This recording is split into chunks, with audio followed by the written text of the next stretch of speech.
Life after life, the Supreme Personality of Godhead has come repeatedly as a different avatar or incarnation of the Divine Being. Thus, O King, Supreme Lord Hari is the giver of all desirable benefits of life.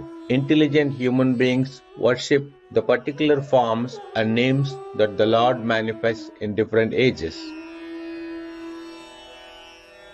Supreme Master Tsinghai has also affirmed this truth in many lectures. There's no Hindu God, there's only God actually. Just sometimes God resume an Indian form or a Chinese form, and so we call it an Hindu God, Chinese God. Actually, there's no such thing, huh?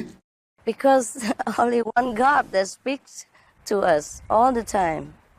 But we call him different name to our own liking and culture, and even language terminology. Like Sanskrit, Buddha means Christ in Hebrew, yes. So Allah is the Most High, as well as the Father of Jesus.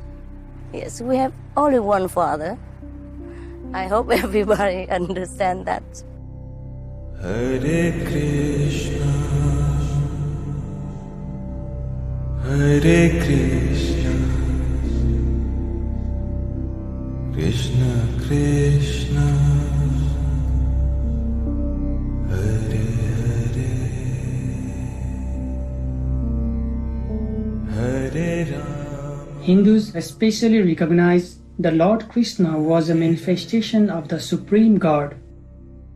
In the Holy Bhagavad Gita, the venerated Lord Krishna tells his cherished disciple Arjuna, Whenever there is a decline in righteousness and an increase in unrighteousness, O Arjuna, at that time I manifest myself on earth for the protection of the good people and the annihilation of the evildoers, and to fully establish righteousness, I appear millennium after millennium.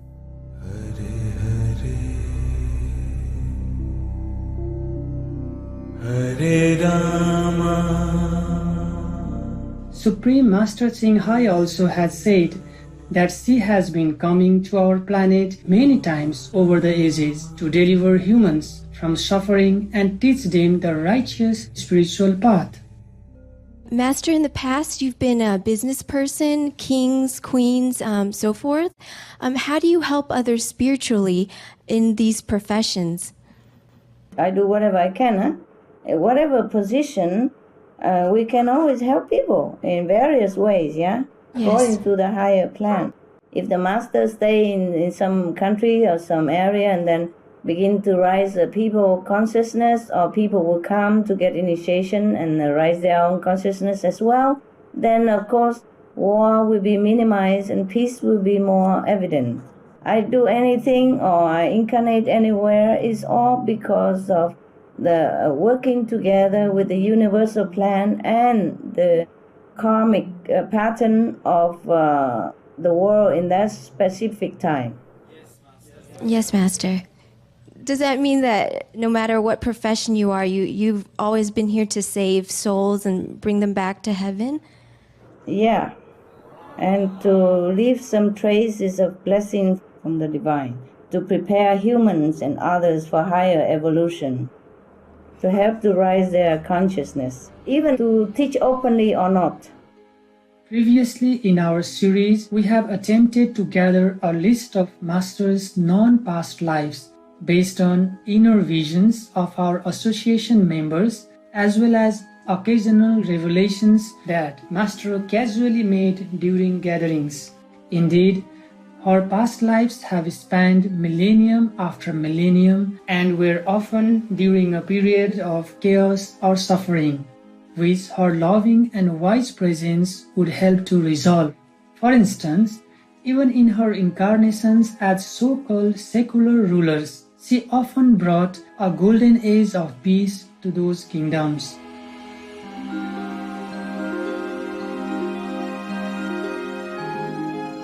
Some of Supreme Master Tsinghai's known past incarnations in chronological order: the beloved Lord Sri Rama heroically defeated the demon king Ravana to protect his people and the world, and the era under his benevolent reign as king was like a Satya Yuga, golden age.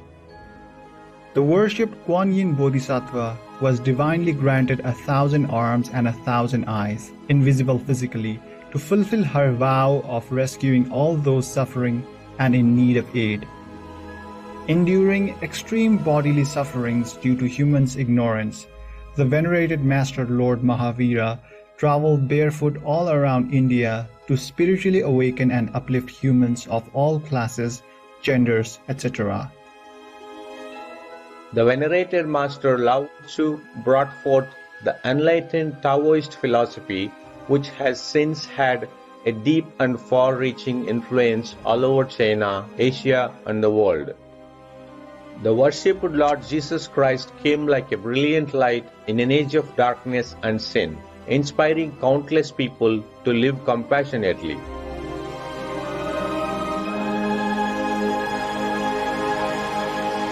The venerated Patanjali was a great enlightened master of India, whose Yoga Sutras are still valued as highly important and the foundation of classical yoga. During an era of turmoil, the legendary King Arthur successfully protected and united Britain, bringing peace and prosperity to the land.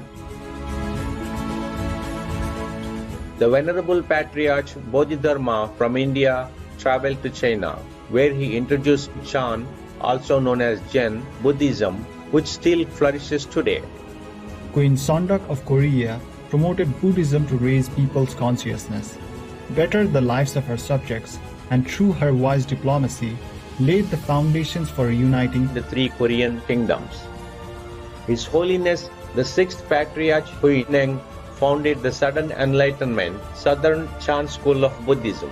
The Platform Sutra containing his teachings remains a highly influential text in the East Asian Buddhist tradition.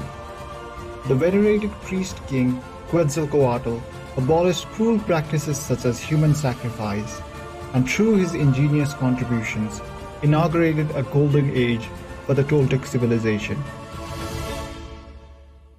Known for bringing peace and prosperity to Olac, also known as Vietnam, Emperor Li Taitou accentuated Buddhism to foster his subjects' moral values and love for one another. Emperor Li Tangtong promoted Confucian teachings for his subjects to better understand moral virtues. He burned all torture devices, ordered aid to be distributed from royal storehouse to the underprivileged, and even cared for prisoners. The charismatic Genghis Khan was able to unite disparate tribes of Mongolia and focused on building peace. He embraced religious freedom, abolished torture and slavery, and supported women's rights, among other advanced governing policies. Olac, Vietnam enjoyed a vibrant era under King Zhang Nang Tong's reign, marked by his magnanimity and skillful efforts to avoid all risk of conflict. Even after becoming a monk, he would give out relief supplies and impart spiritual teachings to villagers. The venerated Master Tsongkhapa revitalized the original practices and disciplines of Buddhism in Tibet, which had been in decline. King Sejong the Great created the Korean alphabet to empower the masses and strengthen the nation's identity. During an epidemic, he set up a relief program, personally wrote a detailed prescription for preventing sickness, and had it posted all over the kingdom. This sounds much like Master's loving response to the COVID-19 pandemic, as she donated funds for the most vulnerable and asked us to share her preventive tips with the public.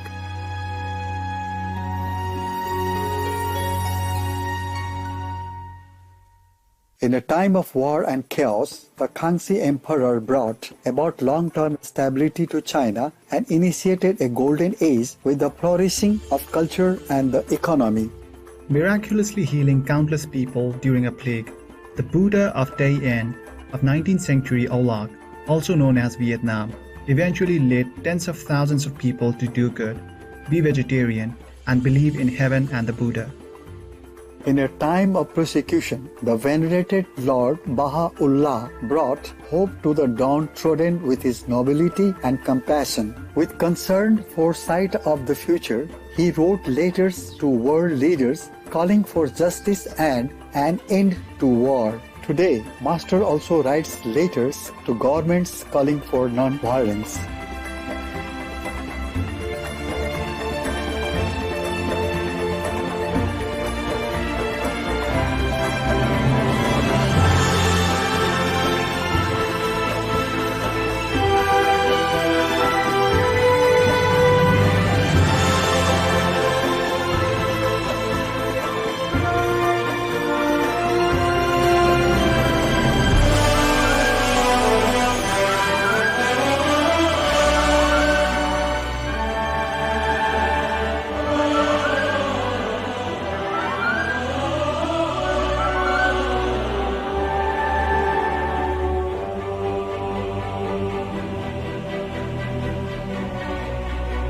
etc.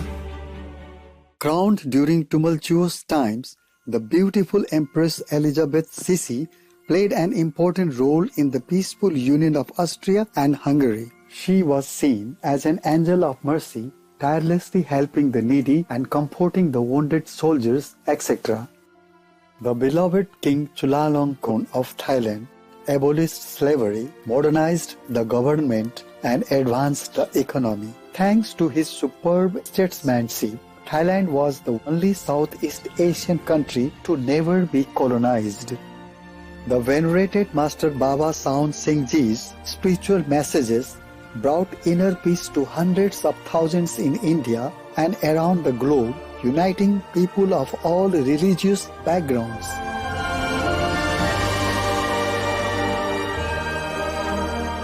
etc. These were only some examples of these great beings' innumerable moving deeds, just to give an idea of how Master uplifted humankind wherever she incarnated.